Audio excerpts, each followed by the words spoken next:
Good morning, students. Today I am going to tell you about the history chapter, unit 2nd, the extension of the British rule.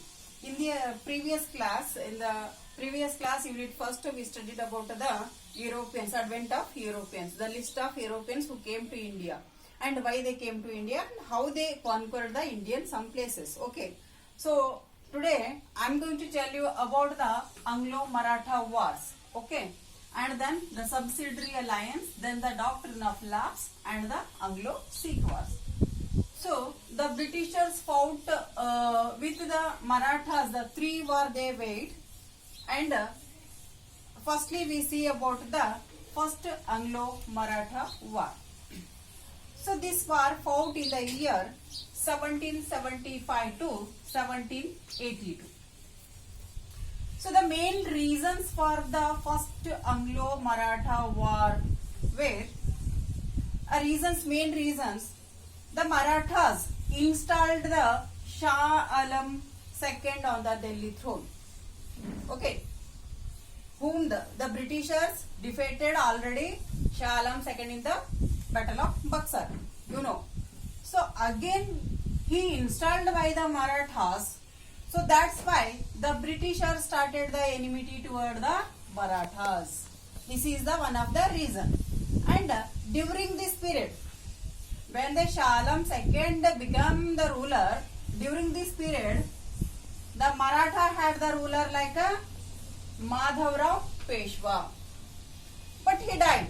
So that's why in his place, in the Madhavrao Peshwa's place, the Marathas installed his brother Narayan Rao. Okay. The Marathas, see here clearly, in the Madhavrao place, the Marathas installed his brother Narayan Rao as the Peshwa of the Marathas. But he murdered by his uncle Raghunath Rao. So that's why here again they not appointed the Raghunath Rao, but they installed again the Madhav Rao II on the Peshwa post. So that's why the Raghunath Rao took the help of the Britishers for fight against the Marathas. So it is the internal war. They took the help of the Britishers. So that's why already the British had the enmity toward the Marathas. So that's why they took the opportunity as it the help to give the Raghunath Rao. And they fought a long period. The war waged with the Marathas in the 1775 to 1782. But finally, the first Anglo-Maratha war ended with the Salbai Agreement. Okay. So the first Anglo-Maratha war ended with the Salbai Agreement, and according to the agreement, again the Madhav Rao II continued as the ruler of the Marathas. So this is about the first Anglo-Maratha war. Next see about the subsidiary alliance. Okay, let's see about the subsidiary alliance. The British Governor General Lord Wellesley, he was introduced the subsidiary alliance in the 1798. Okay, Lord Wellesley. Keep remember this. Lord Wellesley introduced the subsidiary alliance. So what is the subsidiary alliance?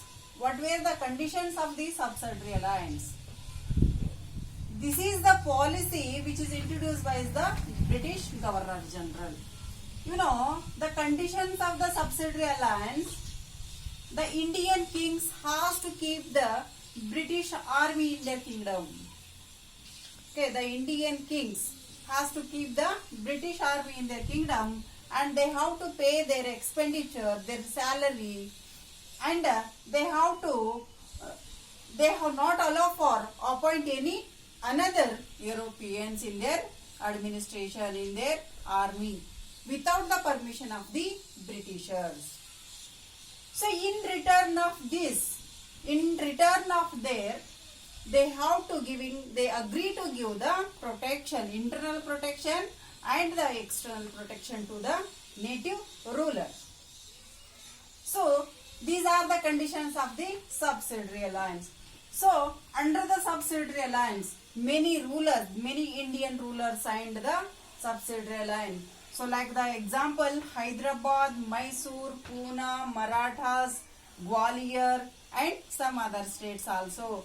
So the subsidiary alliance also helps the Britishers to conquer some India's native places. So this is about the subsidiary alliance. I hope you understood. Next about the second Anglo-Maratha war in the next video. Thank you.